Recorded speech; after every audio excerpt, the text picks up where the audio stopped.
নবী করিম সাল্লাল্লাহু আলাইহি ওয়াসাল্লাম বলছেন এই রোজা রাখার জন্য। কেননা উনি বলেন নাই লাগাতার রাখতে হবে, এই কথা বলেন নাই। এই শাওয়াল মাসে যদি 6টা রোজা রাখে তাহলে নবী সাল্লাল্লাহু আলাইহি ওয়াসাল্লাম বলেছেন পুরা বছর সামাদ দাহর, মানে পুরা বছর রোজা রাখার সওয়াব। আল্লাহ বলছেন মান জাআ বিল হাসানাতি ফালাহু আশরু আমসালিহা, যেই ব্যক্তি কোনো একটা ভালো কাজ করবে কমপক্ষে আল্লাহ রাব্বুল আলামিন 10 গুণ বেশি সওয়াব দিবে।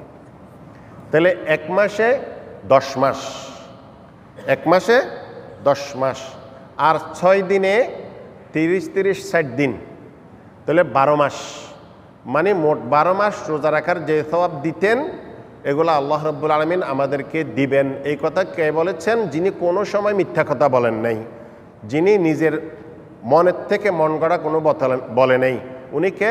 রাসূলুল্লাহ সাল্লাল্লাহু আলাইহি ওয়াসাল্লাম। তাহলে আমরা তো এমনি হিসাব দিয়ে বুঝাইলাম এক মাসে 10 মাস, 6 দিনে 2 মাস, কিন্তু এতগুলো হিসাব নিকাশ ছাড়াও আমাদের দরকার নেই। আল্লাহ রসুল বলছেন যে ব্যক্তি রোজার মাসে রোজা রাখছে এবং শাওয়াল মাসে 6টা রোজা রাখছে এর জন্য যে সওয়াবের কথা বলছে এই সওয়াবের আশাই করি। হিসাব নিকাশ আমাদের বোঝা আসুক আর না আসুক এগুলোর দরকার নেই। যারা যে কোনো কারণে রমাদান মাসে রোজা রাখতে পারে নাই, বিশেষভাবে মহিলাদের মধ্যে বেশিরভাগ শতকরা 80% মহিলার রমাদানের রোজা ছুটি যায়। এরা যদি শাওয়াল মাসের প্রথম দিয়া রোজাগুলি রাখি দেয় তাহলে বেশি উত্তম, বেশি ভালো। কিন্তু যদি এগুলো রাখতে নাও পারে, এগুলো রোজা রমজানের ফরজ রোজাগুলো না রাখিয়েও যদি শাওয়ালের রোজা রাখে তারপরেও সে সওয়াব পাবে। কেননা শাওয়াল মাস শেষ হয়ে গেলে আর রাখতে পারবে না, ফজিলতটা চলে যাবে। কিন্তু রমজান মাসে যে ফরজ রোজা এটা পুরো 11 মাসের মধ্যে যে কোনো সময় রাখা যাবে।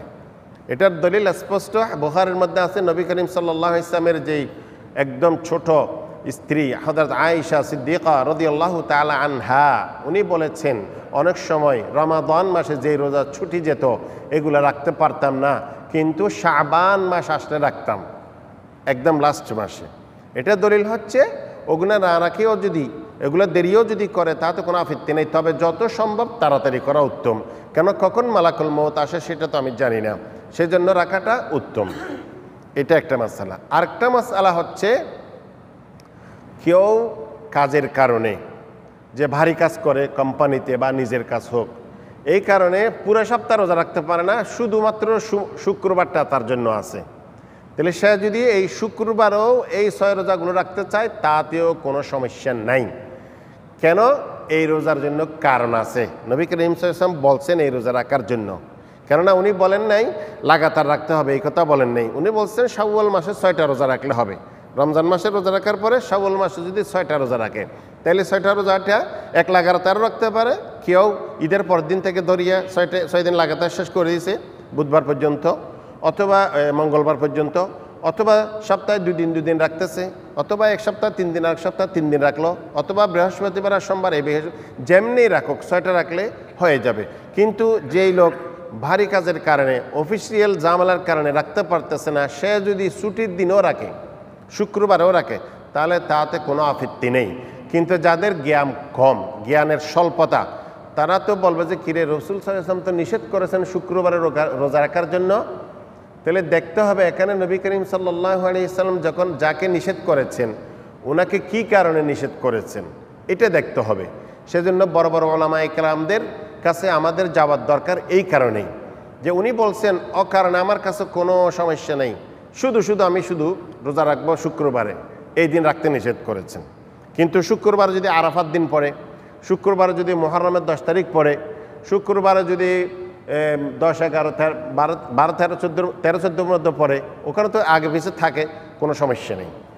মানে এই মাসালার মধ্যে কথা হচ্ছে কেউ যদি ভারী কাজের কারণে সপ্তাহে কাজের দিনে করতে না পারে, শুক্রবারে রাখিও আর 2 দিন বাড়াইও যদি সে 6টা রোজা রাখে তাহলে তাতেও কোনো সমস্যা নেই। কিন্তু এই মাসআলাগুলো শুদ্ধ এবং হাদিস থেকে বলা হয়েছে, কারো যদি জানা না থাকে সাধারণ পাবলিক একে আরেকজনের সাথে বিভ্রান্তির সৃষ্টি করবে না। না কি বলে এগুলি, না কি বলে যিনি বলছেন ওনার কাছে জিজ্ঞাসা করেন, ওনার কাছে যদি যোগ্যতা থাকে তাহলে আমি বলবো যে এটা এই হাদিসের কিতাবের মধ্যে আছে, আপনি দেখে নিন। এরকম করবে না যে এখানে বলছে একজন একবার এক লোক বসছিল, বলছে হুজুর এই হাদিসটা তো শুদ্ধ। আমি তো হাদিসটা কোথায় টাস করে আমাকে মোবাইল থেকে বাইর করেছে, আমাকে হাদিস পড়েন, আমি হাদিস তো পড়তে জানি না। এটার তো সমস্যা।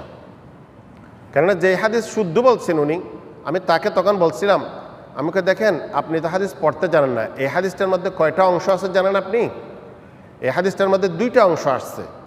প্রথম অংশ ঠিক আছে, দ্বিতীয় অংশের কারণে হাদিসটা দুর্বল হয়ে গেছে। কিন্তু যদি না জানে কথা কাটাকাটি করবে না, বলবে যে হুজুর আমি জানার জন্য চাচ্ছি যে এইটা কীরকম হবে। উনি যদি বুঝাই দিই তাহলে আলহামদুলিল্লাহ। আর এমনিও নর্মালি প্রত্যেক সপ্তাহে বৃহস্পতিবার আর সোমবার রোজা রাখা উত্তম, সেগুলো রাখার জন্য চেষ্টা করবে। যেহেতু এখন দিন আস্তে আস্তে ছোটো হয়ে যাচ্ছে, দিন ছোট হয়ে গেলে রোজা রাখতে সুবিধা। আবার যাদের অসুস্থতা আছে, পেটের সমস্যা আছে, সুগারের সমস্যা আছে, তারাও যদি রোজা রাখে, রোজা রাখবে তো সুন্নতের নিয়তে, নবী করিম সাল্লাল্লাহু আলাইহি ওয়াসাল্লাম বলছেন সেই জন্য।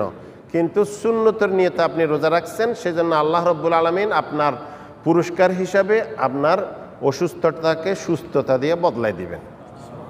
এটা হলো আল্লাহর পক্ষ থেকে অতিরিক্ত, কিন্তু ওইটার জন্য রাখবো না।